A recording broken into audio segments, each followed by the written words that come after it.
That looks promising. Waiting for Nicole.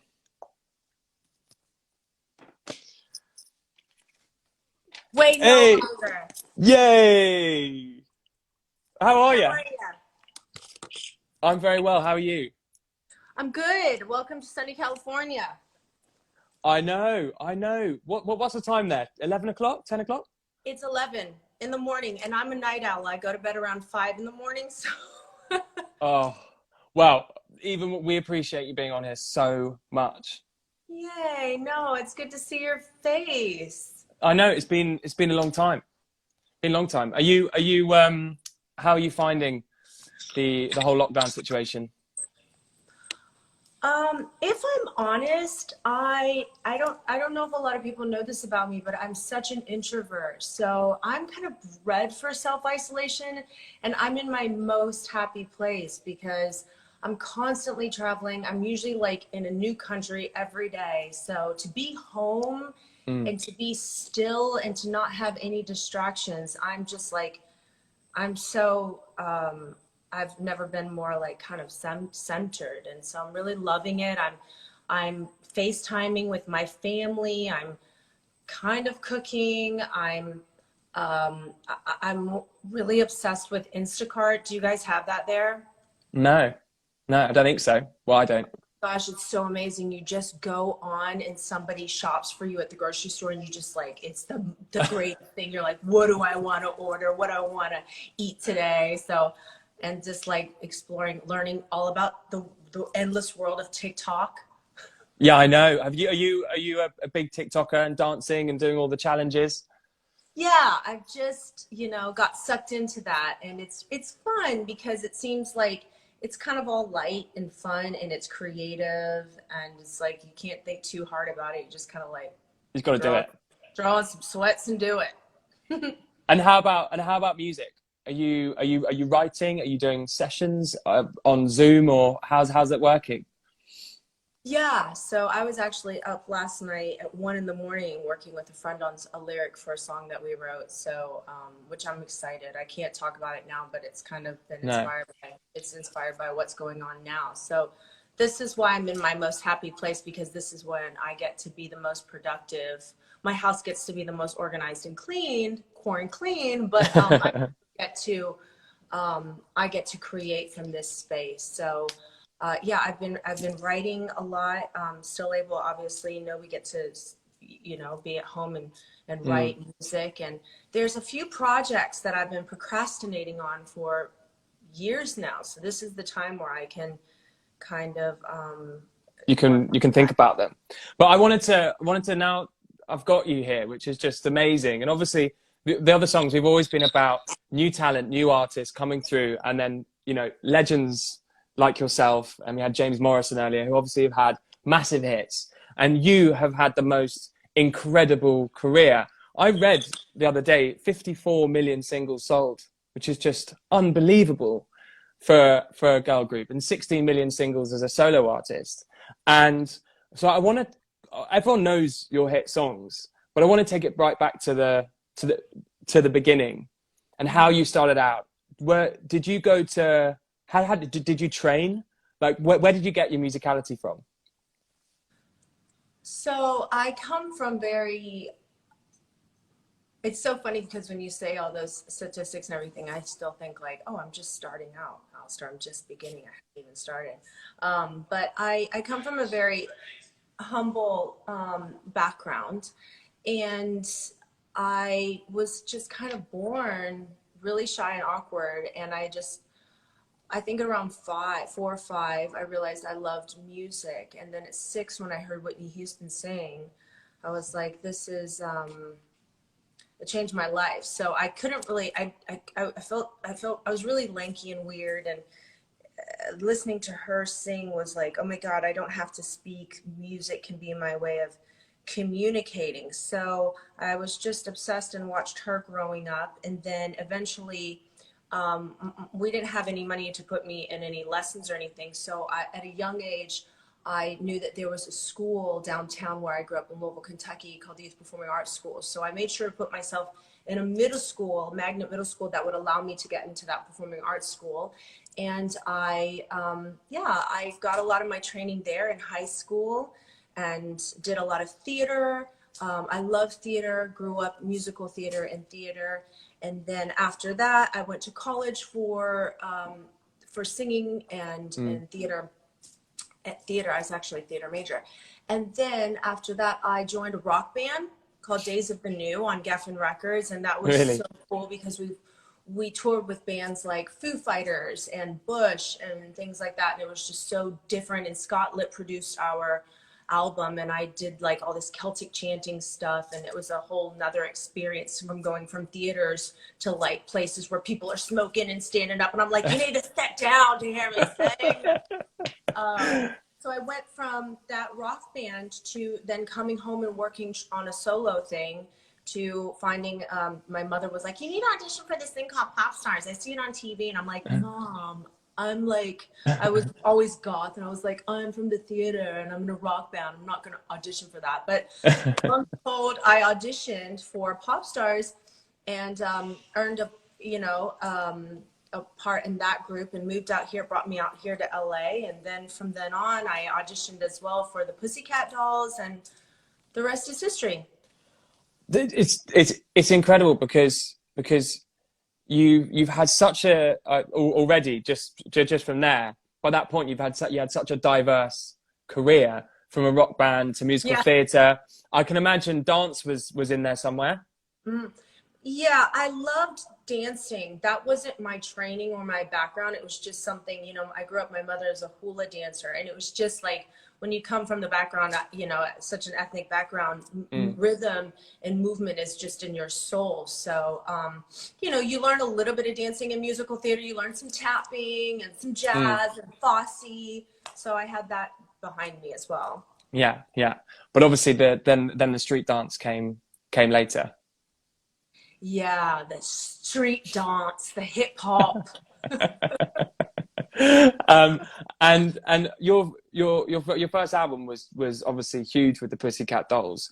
But what was it like working with producers like CeeLo Green and Timbaland and Ron Fair and Busta Rhymes, obviously? Yeah, it was. I feel so blessed and fortunate because I just went to the top of the game, like the people who are legends, the people who you can't producers like Ron Fair anymore. They're golden, and people and working with CeeLo and Timbo, and I mean, there's so many people that I've been so blessed to work with.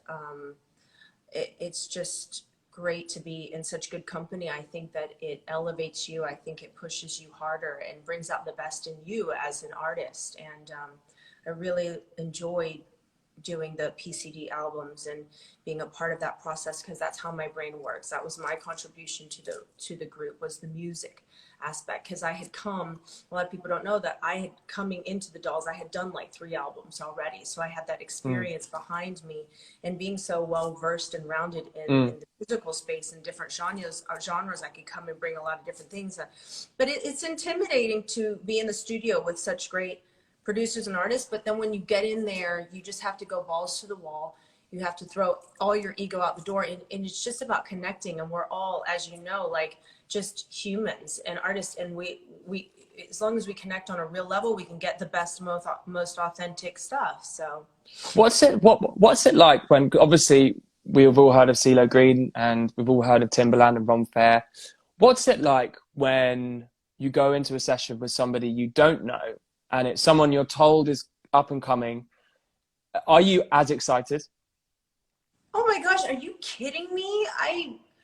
Names is not about the names. It's just artists connecting. It's like, yeah, it has nothing to do with it. When you walk in the door, I'm always in my head anyways and thinking like, I hope, what am I going to talk about today? What do I want to write about today? It doesn't matter about the name. It just matters about connection.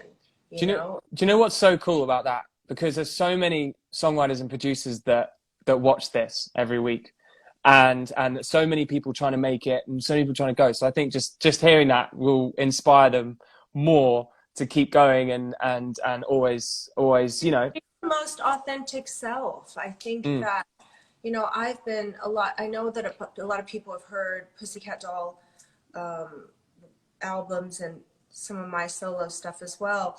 But I probably have 10 albums in the can that I've mm, worked on my craft mm, and worked with every producer under this sun, moon, and stars, whether they're hip hop producers, urban producers, Christian songwriting producers, like songwriters.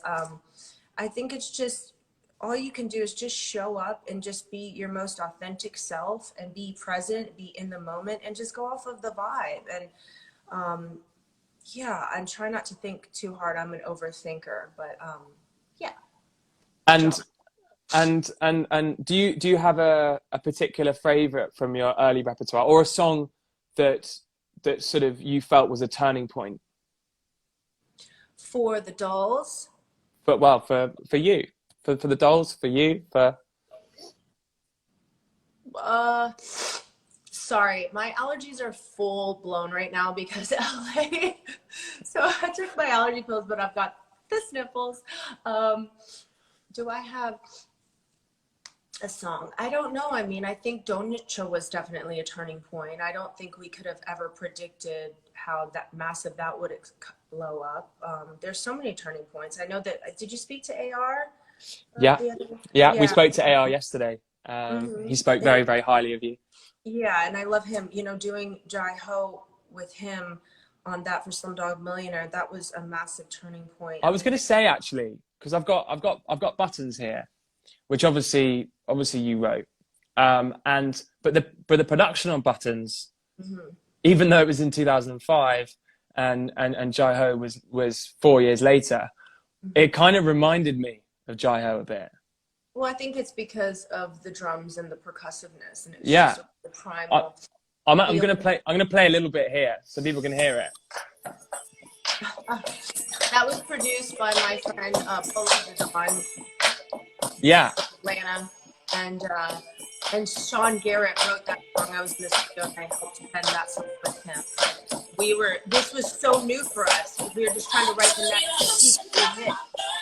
yeah, and it's so funny because it's just no one had done that before. You got to get on my TikTok and do my Loosen Up My Buttons TikTok challenge. Okay, Alistair. okay, I'll get on it. I'll get on it. People will, yeah, I'm sure people will flock to my account to see that, to see the hips move. Yeah, so we um, had that, and then Jai Ho, which I love the rhythm and the musical landscape of that. A.R. Rahman is brilliant as well in his own right. So I've gotten so blessed to work with the best in the industry. I know, and it's so when you look through your whole repertoire, you're always looking for the next thing, the next sound, the next exciting thing. You're never staying in one genre or one box. Mm-hmm. Yeah, that's the thing is that's part of the reason why I wanted to come back on tour with the Dolls to actually enjoy it this time around because I was always so in my head and always thinking like, oh, thank you. Always so in my head and always thinking like wait, what was I just talking about? You're talking about how we're just saying you can't be put into a box. You're always looking for the next opportunity, the next thing. Yes, always. But I think with music, you are always looking for that next sound, but I think the place that I'm in musically is yes, I want to stay up and current with the times and have new fresh stuff because there's so many new writers and producers out there. But I think the place that I'm in is I'm in the most authentic place that I've ever been where I'm like, you know what, all I can do is just write from my own experience in my own life and where I'm at right now. And I'm excited. You haven't heard some of the stuff that I've been working on. I'm wanting to create this EP and Mm, build a short film around it and working on the script for that. And amazing. I don't want to say too much, but it's kind of like about the evolution of love, you know, from the beginning, middle to the end. And I think it's Yeah. inevitable. Most of us have all gone through it. So, yeah, I think that's the best thing is to not worry about chasing that. A perfect example is Fiona Apple right now. Her album, have you heard that? I haven't, no. Yeah, it doesn't sound like anything else out there. Mm, It's just Fiona. She's been working on it for the past, like, 10 years, and she's just doing her. And I think that even our younger audience today, they really respect you just doing you. I mean, it's what, there was no Billie Eilish before Billie came out, and they love her for that. So I think that's, as opposed to just chasing what that sound is, what the next sound is, it's just more about like working and writing from your most authentic space. I mean, look at The Weeknd. He came out and it sounds like 80s, and it's so you never know. Yeah, totally, totally. And just going back to the dolls quickly, when you were when you say you were bringing the musicality, was that okay with the other girls? Did everyone know that that was your thing? I think so, because the group of four was a burlesque cabaret dance group that Robin had done, and so she would have, Robin Anton had created, and so she would have guest celebrities like Gwen Stefani come in and be the voices, and some of the girls sang and did that as well. But I think they knew that's what my role was coming in and auditioning, was to come and take over the music. That's where my expertise lied, and that's what I brought to the table as a recording artist. So And obviously, you know, then you were an X Factor judge, and obviously mentoring people through that process, so bringing people through. Has that always been something that you were doing, or you wanted to do?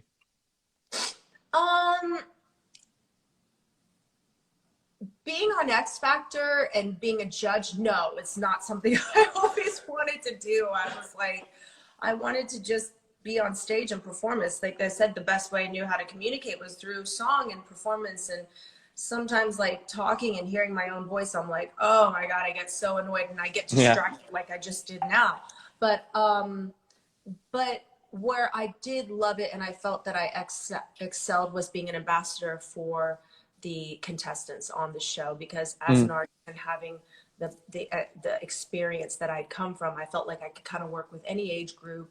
Didn't matter what kind of genre, where you sang. I mean, there's a perfect example is years back when I had the boys and I had James Arthur, Rylan, and John Maine Douglas. I mean, you couldn't pick three more different, you know, contestants, and I felt like I was able to hopefully bring out the best in all of them. So that's where I think I really took pride in and embraced being a mentor, being like, how can I help make them not only the best artists, but the best humans that I could. So, yeah.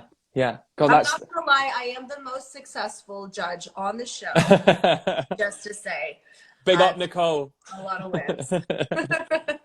Throwing that out there. Just a little reminder, guys. Little reminder to everyone. You get out what you put in, and I put in a lot of work. People don't realize that I never took a day off ever working with my contestants. So I think. Well, I mean, I was talking to Will Sims just before you came on, and he was saying just how he's never met anyone as hardworking as you. I'm a little neurotic. But I think it's testament to you, and you've had just the most incredible career. And so what's next? So far, also big up, love Will. He's awesome. He's so much fun to work in the studio. When me and him are in the studio together, we record the music and then we do a dance party where we like just dance around and we film each other. It's kind of silly. Have you been into a studio with his sheep? Yeah, of course. I've posed with it. It's a part of the dance party. It's usually just me, him, and the sheep, and we're just dancing around. It's so much fun. There should be a TV show, I think, around him and his life and the people that he brings in. And so good. What is next? What was the question? So for obviously the Pussycat Dolls coming back together again. Yeah. Okay. So hello, Alistair. We're supposed to be on tour. I know. Also, I didn't get to say, cut to when you asked me what was a turning point for you. I didn't get to say that one of the most things that I'm the most proud of in my career is playing Grisabella and reviving Cats on the West End with your dad, who believed in me and doing that. And I've had some of my huge turning points in my life, collaborating and working with him, doing Phantom of the Opera, performing Phantom of the Opera and Don't Cry for Me, Argentina. But Memory, I always will feel like that's my baby, that I was born completely. that role. Did you Completely, see me completely. in it? And you smashed it out the park.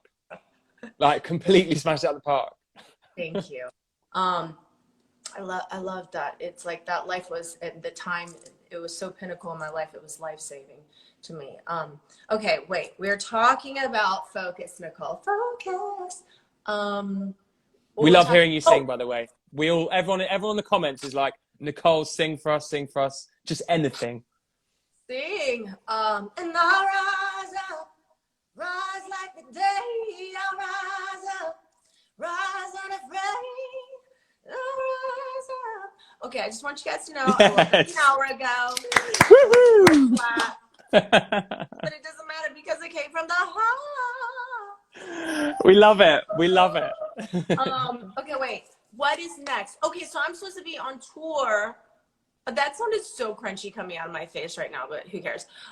When I was singing, I was like, oh my God, that's like the worst note you just hit. Wait, tour. I'm supposed to be on tour with the Dolls. Obviously, it's postponed. So right now, everything's up in the air.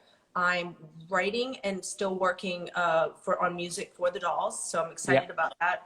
Hopefully, we can still come out with some new music, and I don't know what's going to happen because we don't know if there's going to be mass gatherings in 2020. Mm. So I'm still just in a very creative place. I think I'm going to try to do some of these like little projects on my own that I'm Hmm. really excited about writing and creating. And so you guys will see some new stuff from me. And I'm excited about a song that I'm just doing now for you guys, hopefully. So yeah, can't wait to share that. I can't wait. And I love the idea of this short film as well, just to round everything up. Yeah, like I'm really excited about that. I've been working on it for over a year now, Mm. and um without giving anything away, like yeah, it's kind of sums up the evolution of love and in several songs and my own story and my experience and being like, okay, what have I learned from this process and how could I help others or how can I connect with others? Because we've all, I mean, I know that your audience is pretty young, but for the majority, we've all kind of been in love or the newness of love and then kind of went through Mm. some rough patches and then in the ending the heartbreak is like it's Mm. inevitable and what can you get out of it, what can you, how can you grow from that, how can you evolve from that, how can you learn more about yourself from that and what does all that mean and blah blah blah. So I'm excited about that. And then I love theater, so I'm excited about possibly definitely doing more theater and more Yeah. musical theater in the near future. Yeah, Amazing. yeah. Let's hope. Let's. Oh, you didn't come to my show. I know. I know. I know. I'm gutted. Gutted. And now look, we can't do anything. You don't want to see brilliance at its best. That's all right. You missed out. Don't. Honestly, don't. No, but it Absolutely was. gutted. I'm so happy that I did that. It was like an hour and a half of all of the show tunes and standards that I've always wanted to do, have never done, and wanted to learn and challenge and push myself and take myself on my own musical journey and kind of show people who Nicole really is. And so that's like, yeah. So yeah, you missed greatness. I'm just joking. And we're gutted. And we can't wait. I can't wait for you to get back on it. Yeah, I am. I'm like, yeah, figuring that out too, how we could share that like online with people. I know. I know. But there, yeah. Surely there's some kind of experience you can do online. Yeah, well, we taped a lot of those performances, so yeah, we'll see. Okay. Okay. Good. Well, keep us all posted. Yay! And yeah, I just want to say a huge thank you for coming on today and having a chat with me, and for all the songwriters who watch this, and producers and artists and musicians. You know, seeing your bright face in LA just gives so much positivity to everyone. So Yeah, no, I'm like so proud of you always, and you've always been hustling and doing your thing, and I'm so honored to be a part. I was meaning to go and meet up with you at one of those songwriter things as well. Yeah, just continue to work on your craft. Write, write, write. Bono used to tell me, just write, write, write every day. I need to do that more. But yeah, and also a good question to ask some of your viewers out there, they need to ask themselves is, you know, who am I and what do I want to leave behind? What do I want to say? What do I want to be known for? I think that's very profound, and we should leave it there. I think that's a really good ending. Okay, good.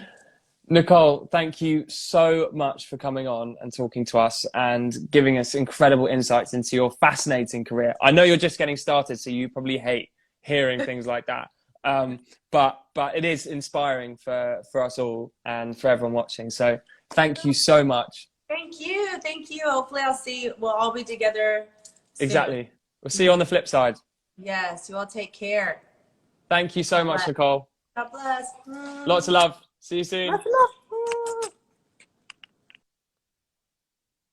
Guys, that was Nicole Scherzinger, the one and only, the legend.